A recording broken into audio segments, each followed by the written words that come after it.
This is Wine for Life. I'm Michael Lee, and these are conversations about the nature of wine and the nature of the people who are custodians to the way wine can heighten the pleasure and enjoyment of our lives. And with over 20 years in the wine industry, I've had plenty of experiences where wine has been at the centre of some of my favourite memories. I have known Vienna's natural wine guru Enrico Bachechi for several years now, having been introduced to him and his passion for all things natural wine at a presentation, where I was discussing the Chinese wine market and he was captivating the audience with stories of wild-haired winemakers from the hills of Italy. His certainly was the more colourful topic. But seeing Enrico at his wine shop Vinifero in Vienna, and the way he takes customers on a journey of discovery and storytelling about his wines is something poetic. It's communal, and dare I say it, very natural. I hope you enjoy the first edition of Wine for Life. And so I bring you It's Natural to be Natural with Enrico Bachechi. And Enrico, welcome to the first Wine for Life podcast. Really, truly an honour, and I'm very excited that you could be the first guest. Thank you very much for joining me.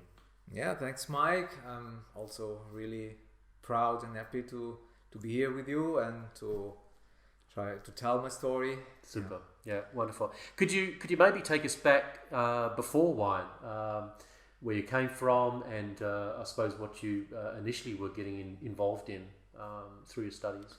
So I come from Italy. I come from Tuscany, and actually my background before to work in wine was into, let's say, my study was about forestry and ecology. So this is what actually was my first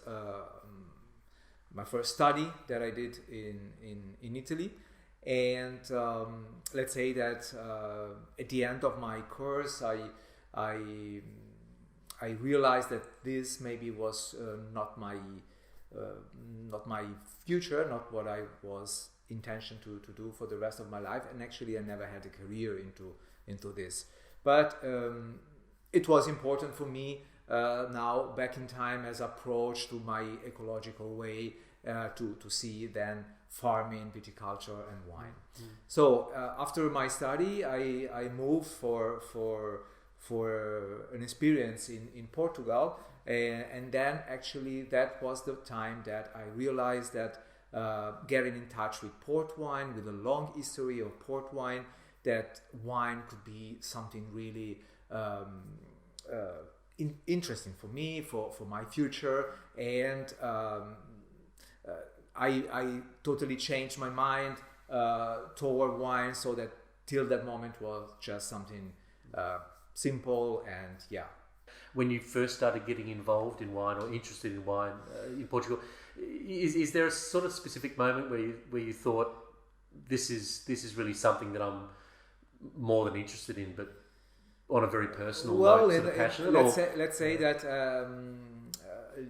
I was living in Porto, so it's let's say it's an important city for wine, and I had occasion to try some of the very old port wine, and get in touch also with the old wineries going back to 200, 300, 400 years, a long history. And for me, this was really I still remember the sensation of drinking this old port wine, just as a samples for people who were involved into port, and for me was so exciting, and the sensation of drinking something with so long history for me was really a big emotion.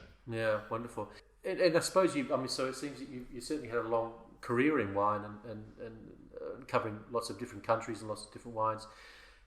What has it taught you over the years? I mean, is both as a product, but also the people that you get in contact with, that you work with, both from Italy and here in Austria. Could you tell us what wine has given back to you as a person? Well, I have not just one wine, but I have different wines that let's say I'm still let's say thankful for the help that gave me to developing also the idea of wine for me. But this was basically when I started to make wine. So this was the beginning of my career of winemaker, and my first experience with winemaking, with all vineyards, all varieties. This is still my, let's say, my first imprinting, and also the still remember the sensation of the emotions of the first wine that I did. So this is actually what I still try to also to bring with me when I tell the story of wine, of natural wine to people, my own first experience. And I mean, could you imagine being in a different industry or working with a different product? What is it that really keeps drawing you into wine and the product? Going back to my first experiences, so when I stopped studying enology and viticulture, I had my first experience in wineries, also big wineries, and I remember the first year for me was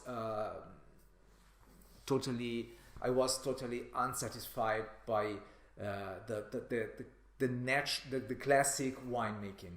So I had a recipe in my hand that was coming from the consultant, and the same recipe was copied from north of Italy, from Sicily, from Tuscany. It was always the same. I was traveling through different wineries and always with the same protocol in my hand.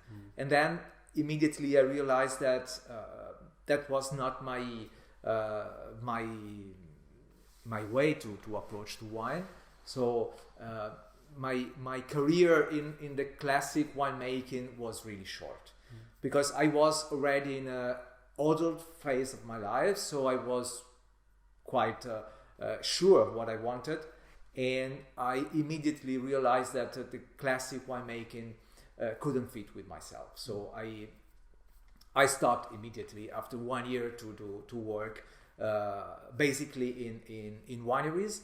I also understood that my career could be much more into viticulture, into growing the grapes, because for me this was also much more related with my first part of study, so with botanical, with ecology, and immediately approaching to bio farming, so bio viticulture and biodynamic viticulture.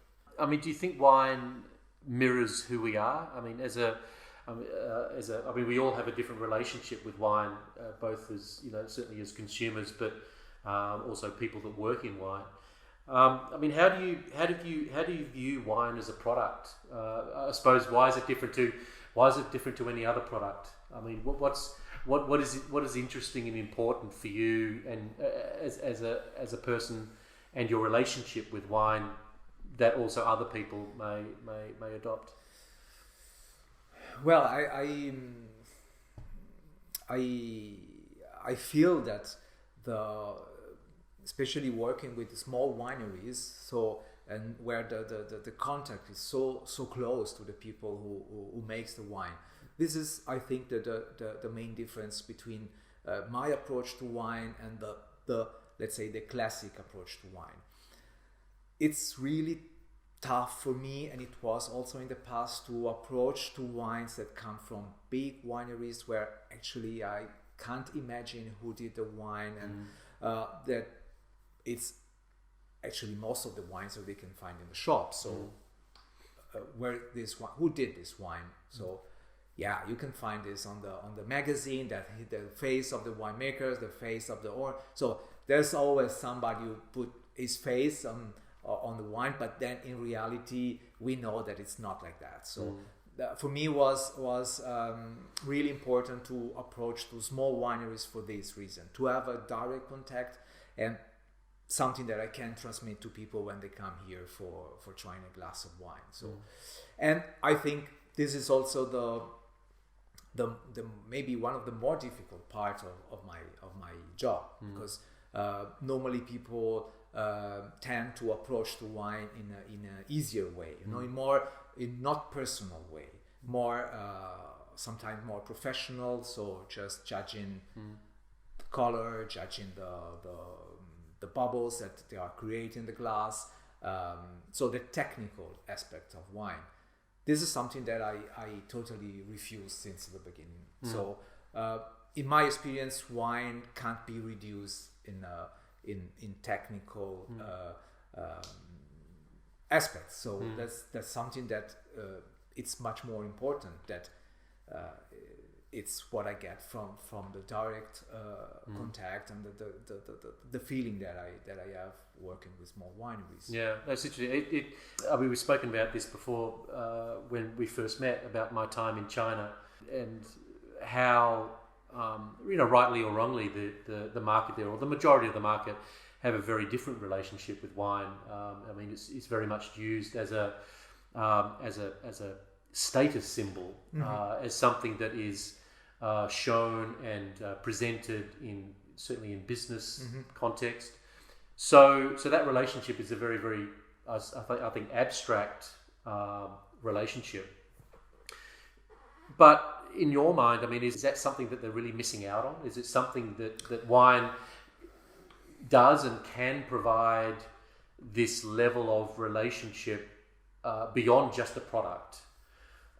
Because I suppose a wine is it's so unique and it's so subjective in terms of, everyone can approach the same wine in a very, very different and very personal way, that there can be a closer connection with actually what's in the glass. Is it something that you think about, or something that you can comment on? Well, I respect any approach to wine. I don't want to say that my approach is the only one.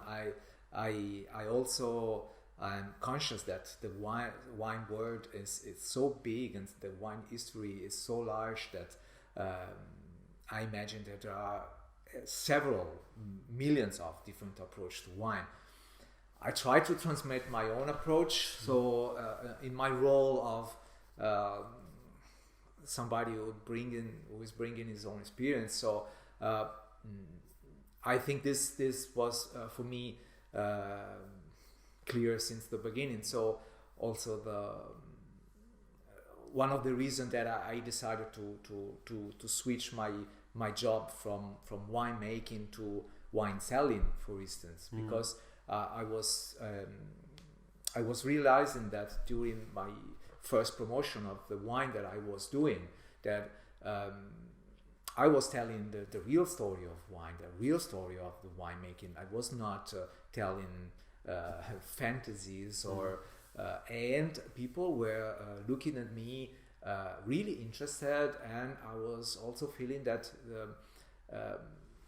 maybe this was something that is still missing into wine, because actually there are so many informations that you can get through the net or the channels that you can use, but at the end the direct contact with the winemaker who can really tell you the story, the real story of wine, it's for me still a little bit missing in most of the wines, not only in classic, but sometimes also in natural wine. So this is to tell the truth. So this is always my approach.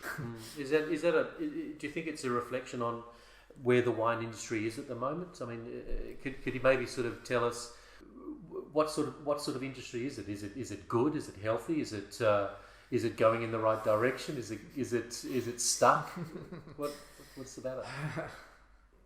When we talk about natural wines, we talk maybe about 0.00%, 0.1% of the wine that is drunk in the world. So I am also conscious that the not natural wine, let's say the more classic or the more industrial wine, is still important for everything that goes around the wine. But I think that also the rising interest around natural wine is a sign of that the classic and let's say the more industrial wine is yes, maybe for this kind of wine, it's maybe time to change something. And I see that this is actually the road that a lot of also big wineries are taking since many years. So I think that something is happening, something is changing for sure. Yeah, that's why natural wine is always, you know, so much. Let's say appears so much on the magazine, and there are always discussion about natural wine. Is it good? Is it bad? And I always wonder, but why all these people are talking about a wine that actually is the 0,00, so 0,1% of the market, because actually it's bringing ideas, it's bringing the ideas for the future, and everybody is interested. So I'm pretty sure. But of course, to change direction for when you have big numbers, it's slower and more difficult. But yeah, I mean, you mentioned stories about wine, or certainly that's your approach. How important do you think is this storytelling aspect? So beyond the technical and the basic sort of product descriptions that we all apply. For me, it's really important. It's really important to talk about the people who makes the wine. Sometimes when I see or I read something about a description of wines, and I read the altitude or the exposition of the vineyard and the kind of soil.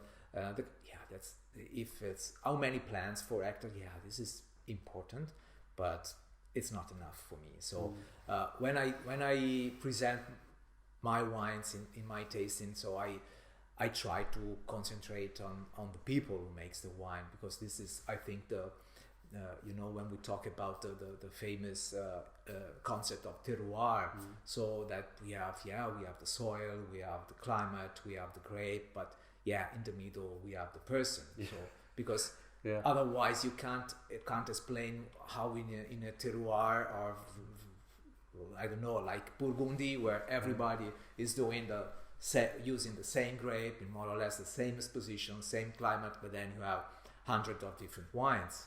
What's beyond this? It's the person, the hand, or the mind, or of course the soul of the person who makes the wine. That's the difference. But this is difficult to rarely this appear, in the description. For me, there's too much focus on the technical part, and the wine, is technical, of course. Any wine is technical. Also, the natural, the simple wine, but the simplest wine. But we can't forget that the person beyond the wine is always. I don't want to talk in numbers or percent, but it's really important. So you work with lots of wine growers, natural wine growers. Could you share with us some of these people's philosophy? I mean, describe what types of people are they, and why they're getting into what their philosophies are. What are they trying to achieve by producing natural wine? Well, most of them, sometimes when I look at my bottles and talk about the wine growers here, I realize that most of them started to make wine not more than 10 or 15 years ago, and this compared to some other wine histories seems to be maybe too short, and say, okay, but if you think that a good quality wine comes from a long heritage, 4th generation, 8th generation, most of my winemakers, maybe they are now doing the 10th harvest this year. So, but actually for me, this is the sign of a changing, and I'm really proud of this, because I actually also these people are part of my story. So I don't have to go back too far to tell about this, because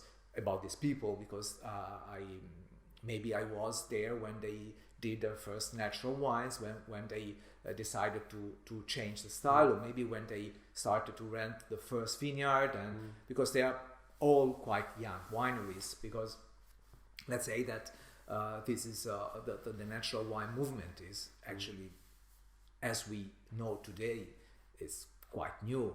So I mean, what have you learned by working with some of these producers? Has it changed your philosophy about wine, about what maybe strengthening the reasons that you're doing what you're doing, or I also was a winemaker for some years. So what I learned basically is that you have to risk. So in winemaking, if you don't risk, it's not fun, and it's also difficult to make a wine that people, when they open the bottle, say, "Wow, what is this?" So you really feel the sensation. So risking means, I remember when I was starting to make wine, so all the fermentations are not using sulfur and doing long maceration, and so there was always the risk of doing something wrong, and then you say, okay, we can't go back now. What do we do? Because we don't want to we just want to produce natural wine. And I know also a lot of friends and winemakers that did a lot of mistake, and they had to throw away and open the vat and say, okay, this is going to is going away. So it's but risk, it's really important. So, and I know people who now are producing in natural way more and more bottles, but still with the same philosophy. So no compromise, and always risking to, but of course with the acknowledgement that you get year by year. So your experience, the risk of course get less and less, but at the same time the approach to your wine, I think, change. So you after some years of let's say risking, you don't feel this risk anymore. You say, okay, this is the normal winemaking. So because then the important is also the feedback from the consumers. So if you, I always say that if you do any wine that you do, if you find somebody say, yes, I like it, that's a good wine. So it's difficult for me to use other categories. So I mean, you mentioned consumers. Do you get a sense of why consumers, wine drinkers, are getting into natural wine? And I suppose again, there's lots of reasons. But could you tell us a little bit from a consumer's perspective why the movement is happening? Yeah, I think from my experience, looking at the people who come to my place, and most of the people that come here, they try conventional wines. Maybe they still drink conventional wine, but when they approach to natural wines, I feel that is basically because they search for some emotions that actually you should get from wine, but they cannot get anymore from what they drink. With wine, there's something more that brings people something deeper. Yeah, something deeper compared to food, for instance, or to when you go to buy some products in the supermarket, or you prefer to buy the same vegetable from the farmer. And then of course there's a philosophy beyond this, but for wine, I think is a little bit deeper, and also more related also with the spirit. That's quite you get asked a often, lot.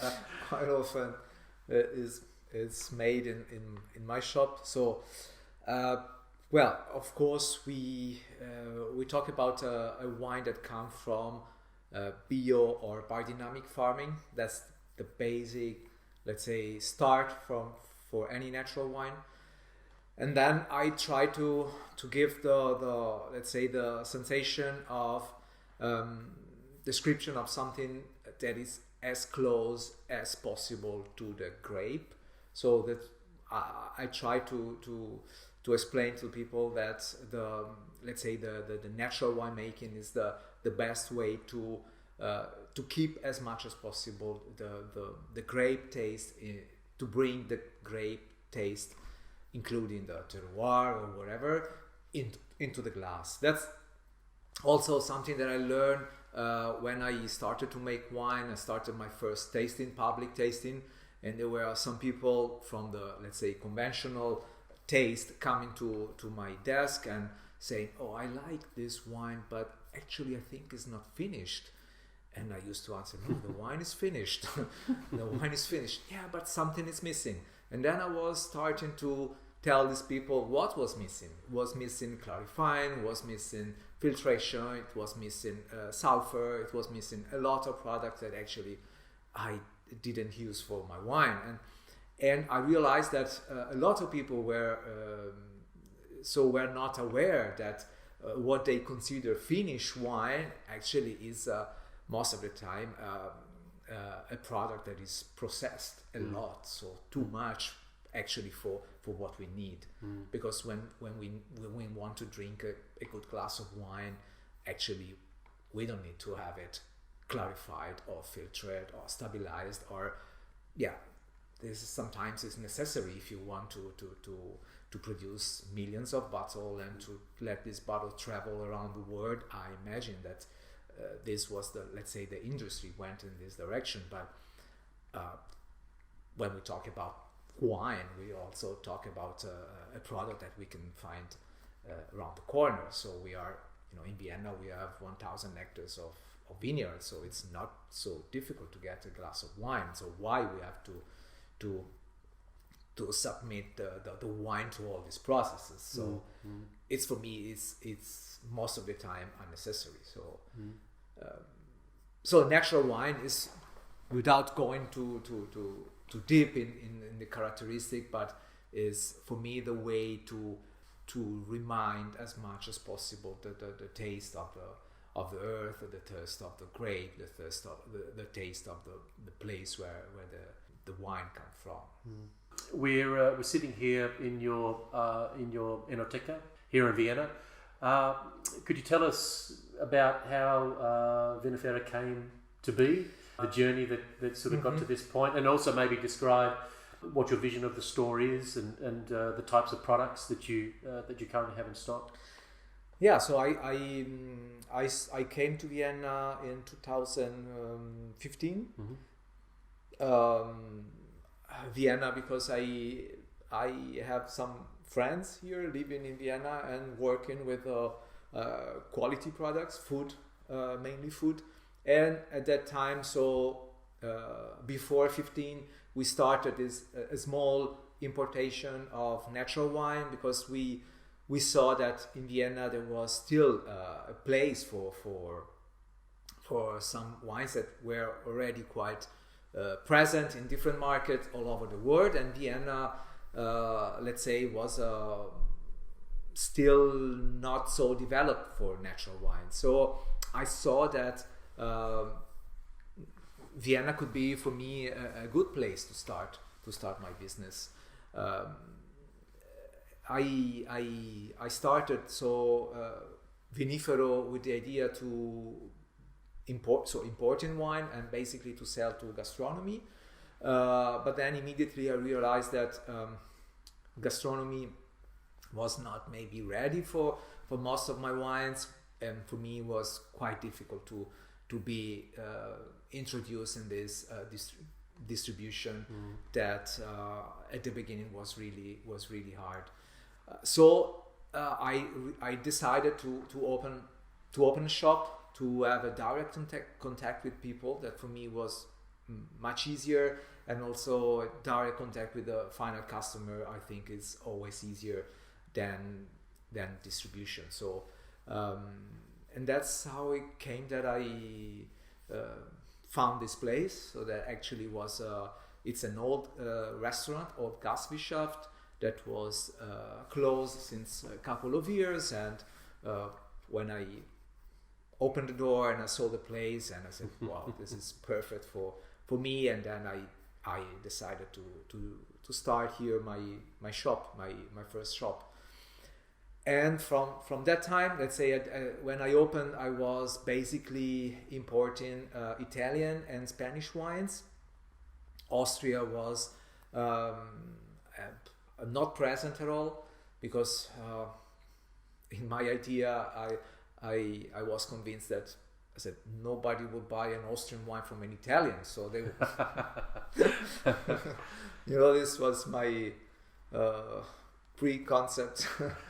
And slowly I realized that for an Austrian public, of course, Austrian wines, it's important because a lot of Austrians like to drink and to buy Austrian wines. And I started to approach some natural winemakers in Austria and to create my own selection of Austrian wines, even though Italy is still, of course, the main country. And then I introduced slowly a little bit other countries. I have wines from France, I have wines from Slovakia, I have wines from Slovenia.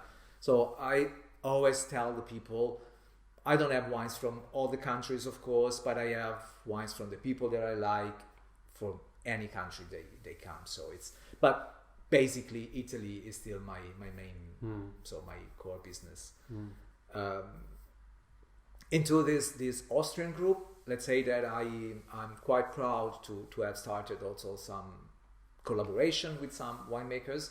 And so for instance, I have my house wine that is it's coming from a small bio winery in the Weinviertel, and that actually was totally unknown before. So the winemaker was doing this more as an hobby than as a work, but I have to say that in a couple of years we could spread this wine also into gastronomy in places where for everybody, for himself, of course, was difficult to imagine to see his wine in these places. Actually, this for me it's a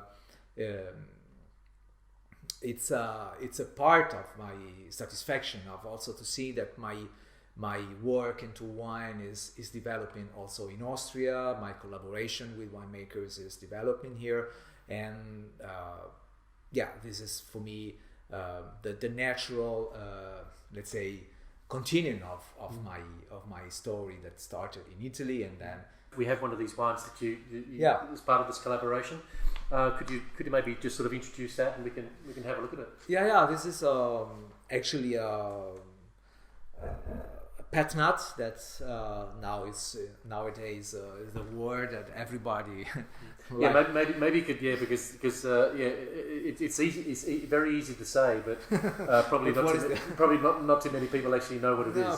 Pet Nat comes from the French towards Petit Naturel, so it's naturally sparkling, but basically it's a different process compared to the classic, let's say, classic method that you compare somehow to the champagne. The Pet Nat is it's much more simple. It's a wine that is fermented at the beginning in a tank or in a barrel, but generally in a tank, and then when you have some residual sugar at the end of the fermentation, let's say between 10 and 20 grams of sugar, the wine is transferred into a bottle, and then the fermentation finish into the bottle. Then this is the classic Pet Nat or méthode ancestrale. So this is let's say the easiest way to make a sparkling wine, so without adding any sugar, any yeast, because everything comes from the first fermentation and then just the end into the bottle. So the winemaker did these bottles last year, let's say, as a first experiment. It's 100% Grüne 2019. He did this only in Magnum. It's around 100 bottles he produced. So we are quite happy because. Shall we have a look at it? And maybe you could just sort of tell us a little bit about it. Salute. Salute. Salute. I know the wine is still, let's say, bringing a lot of the fruitiness of the fermentation. So the bubbles are still quite present, even though the wine was opened yesterday. What is nice for me in this wine that even if there are still some residual sugar and also there's so much fruit in the nose, immediately you get the sensation and the taste of a Grüne Veltliner, so all the spiciness and then it's for me a typical example of a natural wine. No sulfur added, no yeast, of course, only natural yeast from the mast, and really the artisanal artisanal process. I mean, certainly something that I appreciate is the texture of, or certainly of this wine, but I think natural wines generally. Is it something that you find that there's a certain mouthfeel that comes with the fact that, you know, wine isn't fined and filtrated so much? Sometimes, rarely, we have done here some comparison between, for instance, Pet Nat made from Marcus here, and maybe the Pet Nat that you can find, let's say, in the official bottle with the label, with everything from the neighborhood, you know, and this is surprising for most of the people, you know, because it's so hard to find a common ground between the two wines. That, of course, who decide what you like or not, you know, you cannot force the people to say you have to like the natural wine. But it's for when we have, not so often, because I don't like too much to compare natural wine to conventional wine, because for me it's something that I did in the past, and I don't have to do it. But we did, let's say, for some kind of test, and it was, for me, somehow shocking. So it was impossible to compare the two, because it was like comparing, you know, a good tomato with a tomato made in plastic, or gummy. So it's the difference. It's so big that somehow we have done, but we stopped to do it, because it's for me difficult to compare. Yeah, and it's a good point. I mean, and I suppose for people that are either wanting to get into natural wine, if you were going to talk to a first-time person that would be coming into the store, how would you take them through what to expect, and how to approach natural wine? I try to, first of all, to test how the person is open-minded. So this is for me important. I try as a first approach also to minimize the attention of some aspects like the grape, or the area, or the DOCG, or the denomination. That's important, because there are still a lot of people, of course, because what you find normally in the normal wine market, denominations, you know, where the wine comes from, the grape, the year, a lot of informations that actually most of the time are not present on my labels, on my wine, on the wines that I sell. Most of my wines are just vino. Yeah. Vino, no grape, no year, no region. Yeah. So people could be lost, you know, when they are used to find, this is the region, this is the nomination, this is the grape. But actually I try to bring them into another dimension of wine, so that actually is, we put colored alcoholic liquid in the glass and drink it, and open your mind and feel what you really feel, and communicate your sensation, if you have sensation, if you have good sensation, if you have bad sensation. But that's I think the way to approach for natural wines. So there's no, that it should be much easier. Do you like or not? So forget where the wine comes from, if it's from Austria, if it's from South Africa, if it's from Italy, whatever. So do you like or not? That's my question. Yeah, no, well said. Now's the time where you can, I suppose, give the shop here a plug. Maybe you could sort of tell people how they can get in contact with you, or maybe some things that you have going on. I'm sure people would like to get in contact. The Vinothek is in the 6th district in Vienna. So let's say we are quite in the central area, exactly between the Naschmarkt and Maria Hilferstrasse, two big commercial areas in Vienna. I'm open every day except on Monday and Sunday, and every Friday I have a tasting where people can come, and then we open bottles. Sometimes there's a theme, sometimes we have a winemaker as a guest, sometimes we just let's say present the new wines, because we have of course our customers that come basically to try the new wines.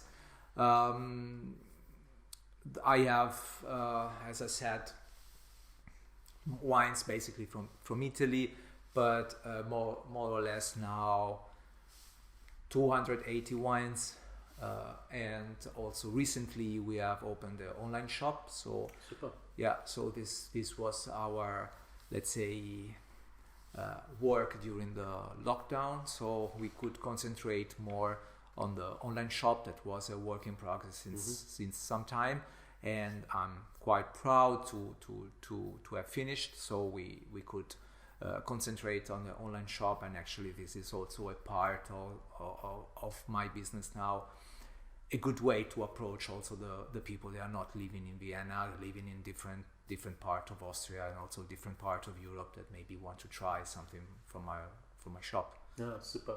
Well, look, that's it. It was a wonderful discussion, Enrico. Thank you so much. Not only to learn about natural wine as a product, as a very small part of the big wine world, but certainly a very, I think, influential part. Nonetheless, and certainly about your journey to wine, about your philosophy about wine. Thanks so much for being part of it. Yeah, thank you, Mike, and yeah, I hope that this will help a little bit for the people to approach to natural wine, and really thank you. Pleasure. Thanks for joining. I hope you enjoyed this Wine for Life podcast with Enrico. I have included the link to his wine shop Vinifero below. And if you liked what you heard today, be sure to subscribe or share with others who love the experience of wine. Till next time.